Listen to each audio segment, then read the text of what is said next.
Item ಯಾವುದೇ ಇರಲಿ try ಮಾಡಿ ಆಚಿ ಚಿಕನ್ ಮಸಾಲಾ. ಭಾರತೀಯ ಹಡಗುಗಳ ಮೇಲೆ ದಾಳಿ ಮಾಡಿದ್ದು ಇರಾನ್. ಅಮೆರಿಕ ಅಧ್ಯಕ್ಷ ಡೊನಾಲ್ಡ್ ಟ್ರಂಪ್ ಗಂಭೀರ ಆರೋಪವನ್ನ ಮಾಡಿದ್ದಾರೆ.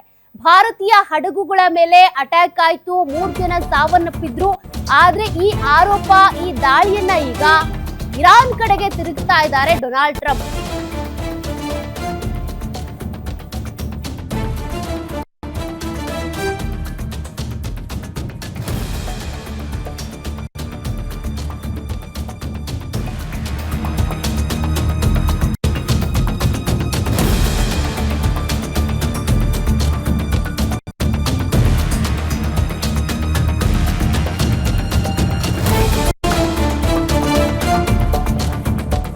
ಆಕ್ರೋಶ ವ್ಯಕ್ತಪಡಿಸಿರೋದು.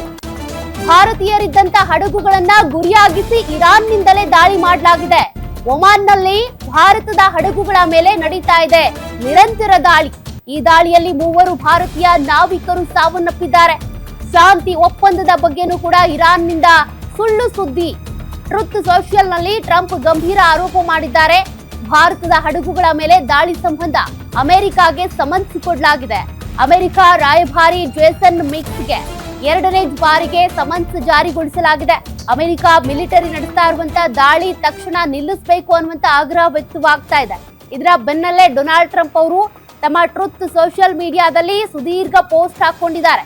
ಈ ದಾಳಿ ಮಾಡಿದ್ದು ಅಮೆರಿಕ ಸೇನೆ, ಅಮೆರಿಕ ಅಲ್ವೇ ಅಲ್ಲ, ಇರಾನ್ ಮಾಡಿರುವಂತ ದಾಳಿ ಅಂತ. ಬಟ್ ಅಮೆರಿಕ ಸೇನೆಯೇ ದಾಳಿ ಮಾಡಿರೋದು ಅನ್ನೋದ್ರ ಬಗ್ಗೆ ಈಗಾಗಲೇ ವರದಿಗಳು ಕಂಡು ಬಂದಿವೆ. ಇದರ ಬೆನ್ನಲ್ಲೇ ಈಗ ಡೊನಾಲ್ಡ್ ಟ್ರಂಪ್ ಅವರ ಒಂದು ಪೋಸ್ಟ್ ಅನ್ನ ನೀವಿಲ್ಲಿ ಗಮನಿಸ್ತಾ ಇದ್ದೀರಿ. ಅದರಲ್ಲೂ ಕೂಡ ಭಾರತದ ಹಡಗುಗಳ ಮೇಲೆ ಅಟ್ಯಾಕ್ ಆದ ಬೆನ್ನಲ್ಲೇ ಈಗ ಭಾರತ ಮತ್ತು ಅಮೆರಿಕದ ಸಂಬಂಧ, ವ್ಯಾಪಾರ ಸಂಬಂಧ ಏನಾಗಬಹುದು ಅನ್ನೋದ್ರ ಬಗ್ಗೆ ಪ್ರಶ್ನೆ ಇದೆ. ಅದರ ಬೆನ್ನಲ್ಲೇ ಈ ಪೋಸ್ಟ್ ಈಗ. ಇನ್ನು ಕೊಲ್ಲಿ ಯುದ್ಧಕ್ಕೆ ಶೀಘ್ರವೇ ತೆರೆ ಬೀಳುತ್ತಾ? ವಾರಾಂತ್ಯಕ್ಕೆ ಇರಾನ್ ಅಮೆರಿಕ ಶಾಂತಿ ಒಪ್ಪಂದ ಆಗಬಹುದಾ? ಈ ಮಧ್ಯೆ ಇರಾನ್ ಮೇಲಿನ ದಾಳಿ ರದ್ದುಗೊಳಿಸಿದಂತ ಟ್ರಂಪ್ 3 ದಿನಗಳಲ್ಲಿ ಡೀಲ್ ಅಂತೇಳಿ ಅಮೆರಿಕದ ಅಧ್ಯಕ್ಷ ಹೇಳಿದ್ದಾರೆ. ಶೀಘ್ರದಲ್ಲೇ ಒಪ್ಪಂದಕ್ಕೆ ಸಹಿ ಹಾಕುವಂತ ಸಮಯ, ಸ್ಥಳ ಘೋಷಣೆ ಮಾಡುವಂತ ಸಾಧ್ಯತೆ ಕೂಡ ಇದೆ. ಶ್ವೇತಭವನದಲ್ಲಿ ಅಮೆರಿಕ ಅಧ್ಯಕ್ಷ ಡೊನಾಲ್ಡ್ ಟ್ರಂಪ್ ಹೇಳಿಕೆ ಕೊಟ್ಟಿದ್ದಾರೆ. ಆದ್ರೆ ಇನ್ನೂ ಕೂಡ ಟೈಮ್ ಬೇಕು ಅಂತ ಇರಾನ್ ಪಡೆ ಹೇಳ್ತಾ ಇದೆ. ಹಾಗಾಗಿ ಈ ಯುದ್ಧ ಶೀಘ್ರದಲ್ಲೇ ನಿಲ್ಲುತ್ತಾ, ನಿಲ್ಲಲ್ವಾ, ಅದ್ರ ಬಗ್ಗೆ ಇನ್ನೂ ಕೂಡ ನಿಖರವಾದ ಮಾಹಿತಿ ಹೊರಬೀಳ್ಬೇಕಿದೆ. ಟ್ರಂಪ್ ಏನೋ ಹೇಳ್ತಿದ್ದಾರೆ, ಶೀಘ್ರದಲ್ಲೇ ಎಲ್ಲವೂ ಕೂಡ ಯುದ್ಧ ಅಂತ್ಯ ಆಗುತ್ತೆ ಅಂತ. ಆದ್ರೆ ಇರಾನ್ ಹೇಳ್ತಿದೆ ನಮ್ಗಿನ್ನೂ ಟೈಮ್ ಬೇಕು ಅಂತ. ಯಾಕೆಂದ್ರೆ ಯುದ್ಧ ವಿರಾಮ ಘೋಷಣೆ ಮಾಡ್ಕೊಳ್ತಾರೆ, ಮತ್ತೆ ಹಿಂದಿನ ಬಾಗಿಲಿಂದ ಬಂದು ಅಟ್ಯಾಕ್ ಮಾಡ್ತಾರೆ.